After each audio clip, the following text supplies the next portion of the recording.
வணக்கம். இந்தியாவில் 2027 மக்கள் தொகை கணக்கெடுப்பு ஆரம்பமாக போகுது. இந்த கணக்கெடுப்பு ரொம்ப ஸ்பெஷல். ஏன்னா இது டிஜிட்டல் முறையில் நடக்க போகுது. முதல் கட்டத்தில் வீடுகளை பட்டியலிடுறது, அதாவது ஒவ்வொரு வீட்டையும் கணக்கெடுக்கிற வேலை நடக்கும். இரண்டாவது கட்டத்தில் மக்கள் தொகை கணக்கெடுப்பு நடக்கும். இப்போ முதல் கட்டத்தை பற்றி பார்க்கலாம். இதுக்காக நியமிக்கப்பட்டவங்க உங்கள் வீடுகளுக்கு வந்து தகவல்களை சேகரிப்பாங்க. ஆனால் இந்த வேலையை நீங்களே செல்ஃப் என்யூமரேஷன் போர்ட்டல் மூலமாகவும் செய்யலாம். குடும்ப தலைவர் இல்லைனா அவருக்கு பதிலாக குடும்பத்தில் இருக்கிற யாராவது இந்த வெப்சைட்டுக்கு போய் அவங்க வீடு மற்றும் அங்கே இருக்கிற வசதிகளை பற்றின விவரங்களையும் பதிவு செய்யலாம். ஒரு முக்கியமான விஷயம், ஒரு குடும்பம் ஒரு மொபைல் நம்பரை மட்டும்தான் பயன்படுத்த முடியும். அதோட இது குடும்ப தலைவரோட அல்லது தலைவியோட சார்பாக பதிவு செய்யப்படணும்.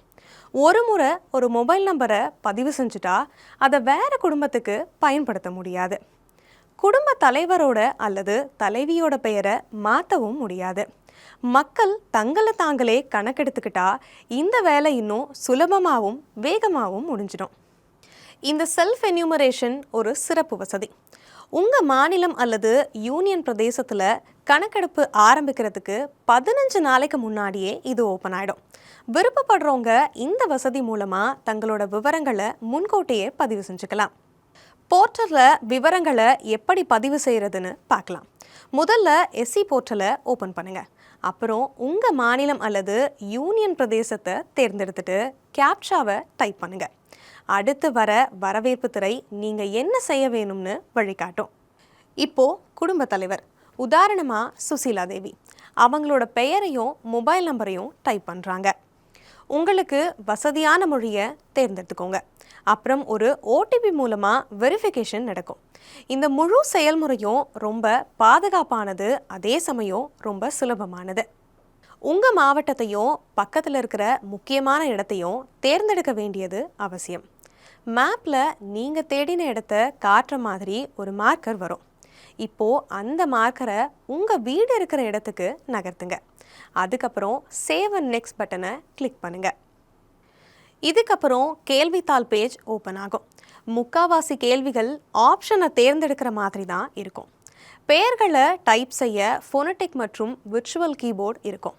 உங்களுக்கு ஏதாவது சந்தேகம் வந்தால் அதை உடனே தீர்க்க FAQவும் டூல் டிப்ஸும் இருக்குது. ஏதாவது கேள்வியோ தகவலோ விடுபட்டு இருந்தால் சிஸ்டமே உங்களுக்கு ஆட்டோமேட்டிக்காக ஞாபகப்படுத்தும். எல்லா விவரங்களையும் பதிவு செஞ்சதுக்கப்புறமா இதை கவனமாக செக் பண்ணுங்கள். தேவைப்பட்டால் நீங்கள் மாற்றிக்கலாம்.